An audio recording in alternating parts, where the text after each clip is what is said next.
Hello दोस्तों, आज हम लोग आए हैं डाइजेस्टिव सिस्टम की तरह यानी पाचन तंत्र की तरह एक महत्वपूर्ण और सिस्टम यानी एक और तंत्र को लेकर, जिसका नाम है श्वसन तंत्र या रेस्पिरेटरी सिस्टम। इसे हम लोग हिंदी में क्या कहते हैं? श्वसन तंत्र कहते हैं। क्या कहते हैं? श्वसन तंत्र। हिंदी में इसे कहा जाता है श्वसन तंत्र। अगर तंत्र की बात करें, देखिएगा हिंदी हमें उतना नहीं आता है, क्योंकि बायोलॉजी को आप जितना इंग्लिश में पढ़िएगा उतना ही क्या है ये बेहतर समझ में आता है। ठीक है, तो तंत्र के बारे में यानी सिस्टम क्या होती है इसके बारे में हम आपको पाचन में ही बता दिए थे।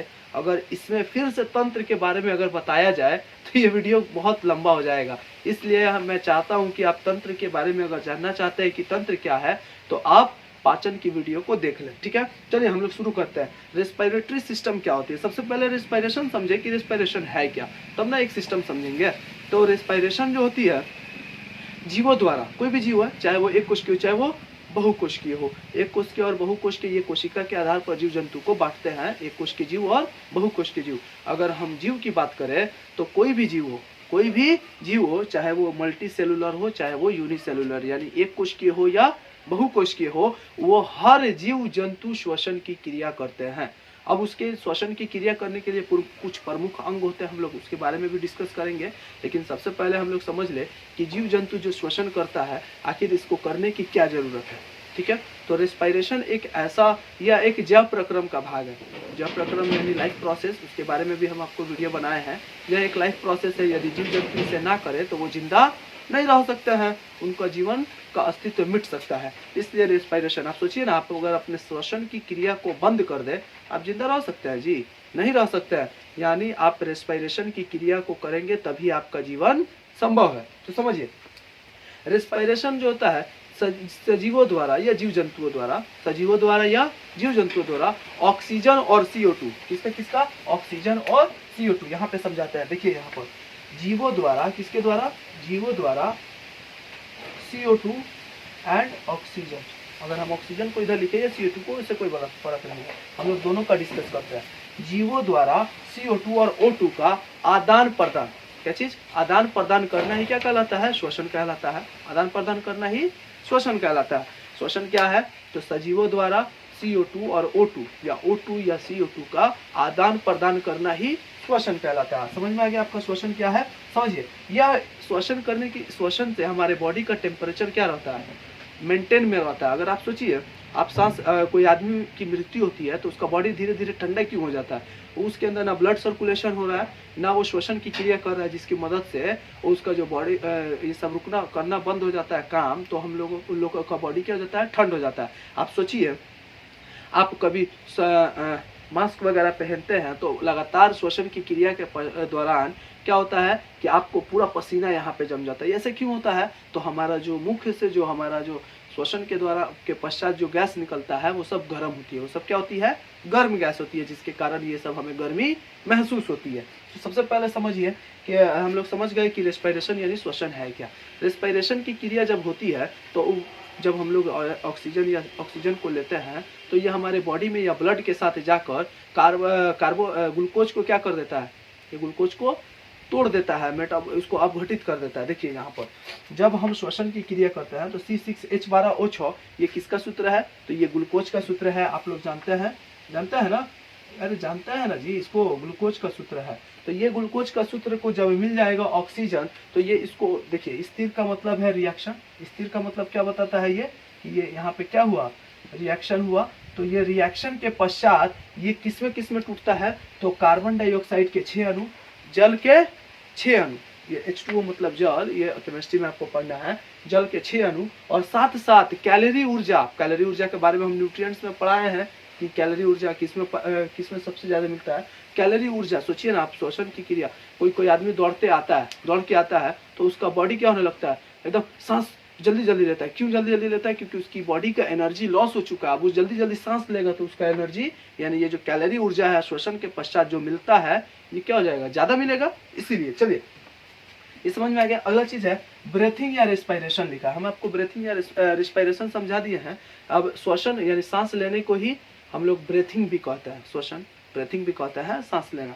इसको अगर बात करें तो ये 2 प्रकार का होता है। एक देखिए लिखे हैं इनहेलेशन, जिसे हिंदी में कहा जाता है निश्वसन। क्या कहा जाता है? निश्वसन। इसे अंतः श्वसन भी कहा जाता है। इसे क्या कहा जाता है?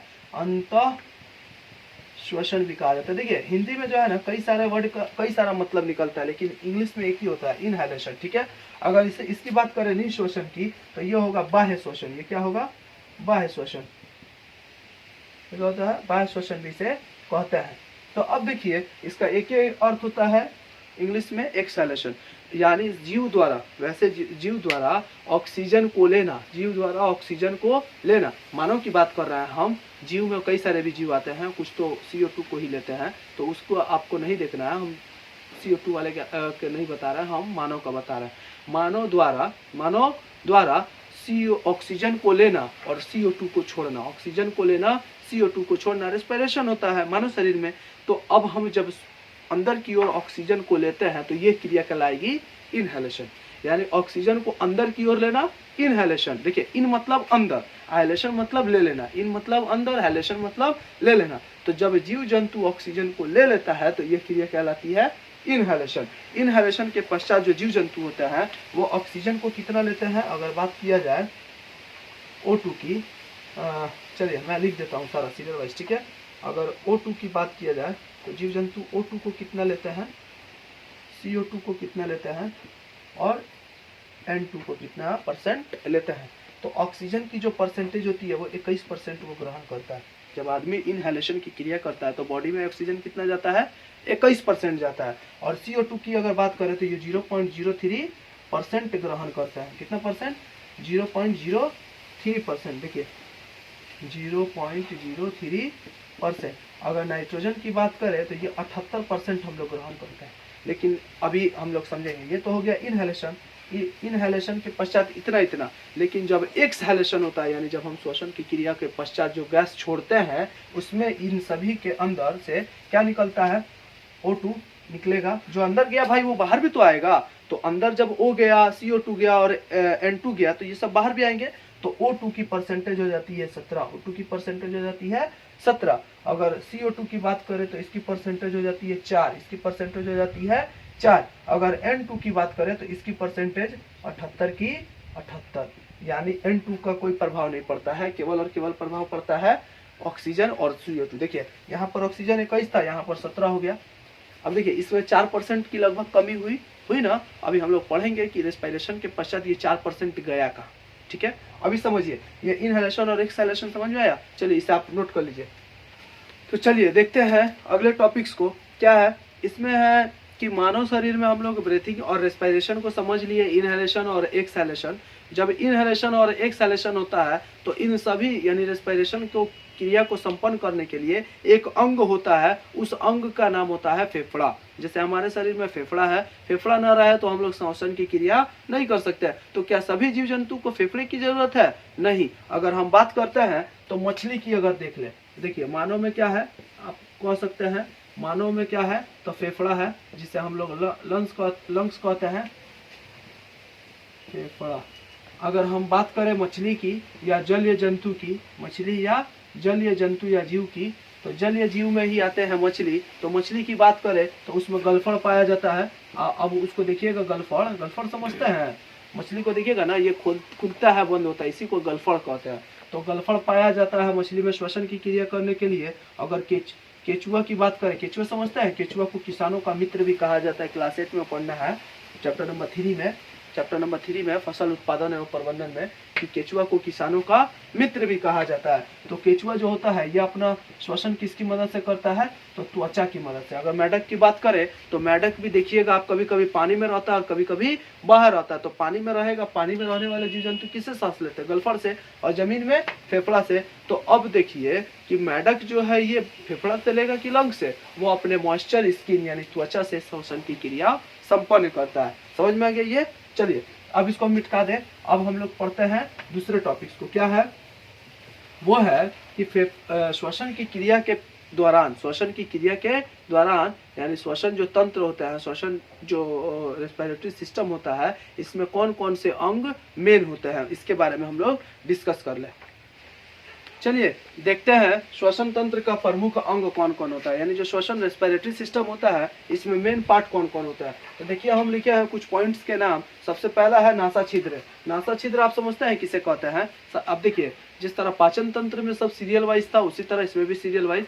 पहले है नासा छिद्र। ये जो छिद्र है ना, ये जो छेद है, इसी को नासा छिद्र कहा जाता है, क्योंकि हम लोग नाक में है ये छेद, इसीलिए इसको हम लोग नासा छिद्र कहते हैं। अब इसकी मदद से हम लोग क्या करते हैं, ऑक्सीजन को लेते हैं। अब आगे चलकर एक हड्डी होती है बहुत कठोर, देखिए यहाँ पे है ना, इसको कहते हैं नासा कपाट। क्या कहते हैं? नासा कपाट। देखिए नासिका कपाट कहते हैं, लिखा है नासा कपाट।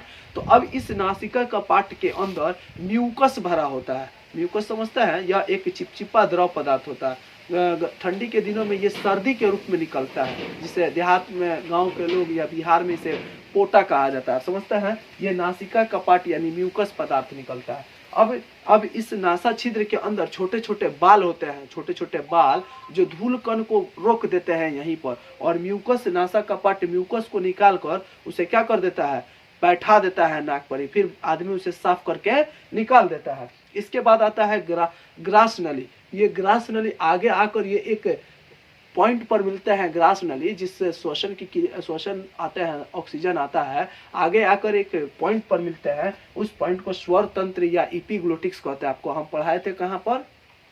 पाचन में भी। तो स्वर तंत्र, आप इसको दाब दीजिए और बोलिए तो आपको कुछ आवाज आएगा? नहीं आएगा, यानी ये स्वर तंत्र है। इसे स्वर तंत्र भी कहा जाता है, इसे साउंड बॉक्स, इंग्लिश में क्या कहा जाता है? Sound box. अब इसके बाद क्या आता है? ग्रसनी आता है। आगे जाइएगा ना तो लंग्स में जाने के लिए एक पतली नली होती है, बहुत कोमल होता है, बहुत कोमल होता है। उस पर स्प्रिंग नुमा क्या पाया जाता है? संरचना पाई जाती है। हम बताएंगे कि आखिर उसके ऊपर स्प्रिंग क्यों होता है। तो श्वास नली के नीचे पाया जाता है, अंदर लंग्स में पाया जाता है वायु कोष्ठ। लंग्स में क्या पाया जाता है? वायु कोष्ठ, एल्वेली, जिसे हम लोग इंग्लिश में कहते हैं। इसके बाद यह रुधिर को दे देता है, उसके बाद ये कोशिका ले लेती है, और इस लंग्स के नीचे डायफ्राम पाया जाता है। अभी हम आपको चित्र भी दिखाएंगे, आप चित्र को भी देखकर समझ सकते हैं। सबसे पहले समझिए कि ये जो श्वसन की क्रिया होती है, शुरू कहाँ से होती है? नासा छिद्र से। नासा छिद्र में छोटे छोटे बाल होते हैं जो कि वायु के यानी डस्ट को रोक देते हैं। अब धूल कण रुक गया बाल में ही। अब नासा कपाट का काम होता है, इसमें द्रव पदार्थ यानी चिपचिपा पदार्थ होता है, जिसे हम लोग क्या कहते हैं? म्यूकस कहते हैं। क्या कहते हैं?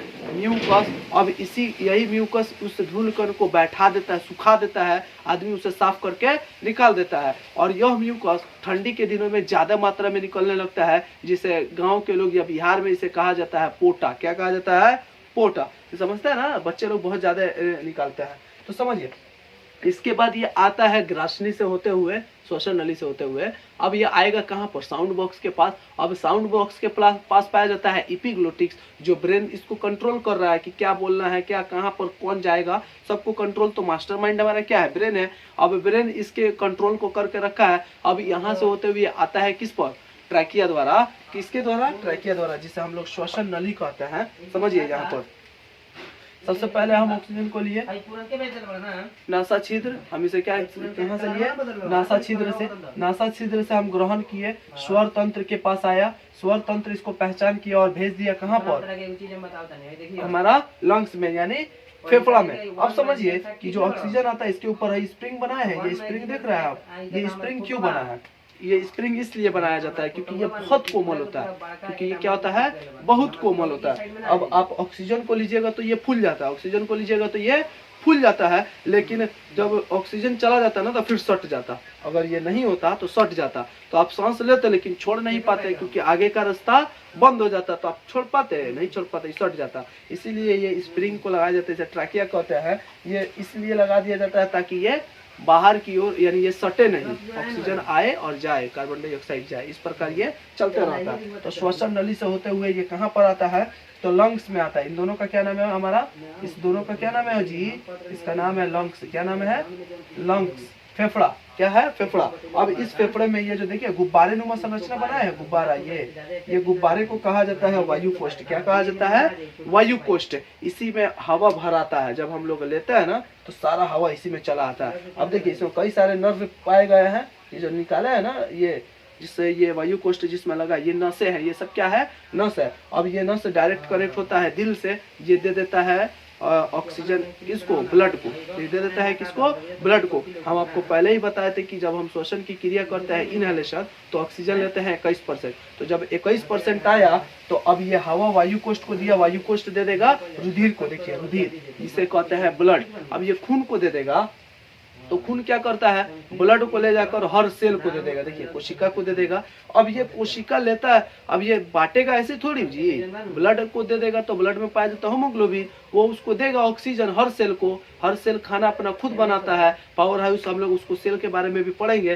तो अब हम लोगों को देख रहे हैं, हम लोग देख रहे हैं कि ये दे दिया सेल को, अब सेल क्या कर रहा है, अपना खाना बना रहा है। तो खाना बनता है तो सेल में, आपके घर पे यदि रसोई घर में खाना बनता है तो कुछ अपशिष्ट निकलता है। जैसे अगर गोभी की बात करें तो गोभी के खाने वाले भाग को छोड़कर जो उसका जो वेस्ट होता है उसको फेंक देता है। उसी तरह यहाँ पर वो ऑक्सीजन लेगा तो उसके भोजन बनाने के बाद जो वेस्ट बचेगा उस वेस्ट का नाम है CO2। क्या नाम है, CO2। अब वो CO2 को दे देगा ब्लड को। अब ब्लड लेके आएगा वायु कोष्ठ के पास, और वायु कोष्ठ दे देता है किसको, वायु कोष्ठ ब्लड दे देगा किसको, फेफड़ा को। अब ये फेफड़ा के पास जब आ जाता है CO2 तो अब नीचे पाया जाता है डायफ्राम, जो क्या करता है, नीचे से ऊपर की ओर प्रेस करता है, नीचे से ऊपर की ओर प्रेस करता है, जिसके कारण ये हमारा श्वसन क्या होता है, फिर बाहर निकल जाता है। समझ में आ गया कि आखिर ये परसेंटेज कम क्यों हो जाता है। अब ये हर सेल को ले जाके बांट देगा अपना ऑक्सीजन, तो परसेंटेज कम नहीं होगा। अब ये बांटेगा तो एक साइड से कचरा लेके आता है, इसीलिए CO2 की परसेंटेज बढ़ जाती है और ऑक्सीजन की परसेंटेज घट जाती है एक्सहेलेशन में। समझ में आ गया। सवाल क्या होता है, इस पर कुछ सवाल हम लोग डिस्कस करते हैं। क्या डिस्कस करेंगे कि आप कहें कि ये डायफ्राम ये पसलियों में पाया जाता है। तो जो ये डायफ्राम है नीचे, अब ये पाया जाता है यहाँ पर आपको दिख रहा है यहाँ पर। अब ये डायफ्राम यहाँ पे पाया जाता है। तो डायफ्राम कभी कभी, अब ये गर्भवती महिला की बात करें तो गर्भवती महिला का तो पेट बड़ा हो जाता है और उसमें, क्योंकि उसमें गर्भ में उसके क्या रहता है, बच्चे रहते हैं। तो अब ये श्वसन की क्रिया कैसे करेगी, ये तो बहुत दब जाएगा। तो अब इसमें श्वसन की क्रिया गर्भवती महिला में क्या होता है, पसलियों से होता है। उसकी श्वसन की क्रिया किससे होती है, महिलाओं में, गर्भवती महिलाओं में पसली श्वसन की क्रिया करती है। गर्भवती महिला को कभी भी पसली पर चोट लग जाए तो बच्चे की जान जाने की संभावना या माँ की भी जान जाने की संभावना बढ़ जाती है। समझ में आ गया। पसली वगैरह पर चोट नहीं लगना चाहिए गर्भवती महिला को। उसके बाद एक और इंटरेस्टिंग सवाल कि अगर आप देखते हैं कि कभी कभी एक्सीडेंट होता है तो किसी बच्चे की या किसी लोगों की मौत हो जाती है, हाथ उत कटता नहीं है, ब्लड वगैरह निकलता नहीं है उसके हाथों से, बॉडी से, फिर भी उसकी मृत्यु हो जाती है। ऐसा क्यों होता है, तो उसका डायफ्राम ही टूट जाता है, उसका डायफ्राम ही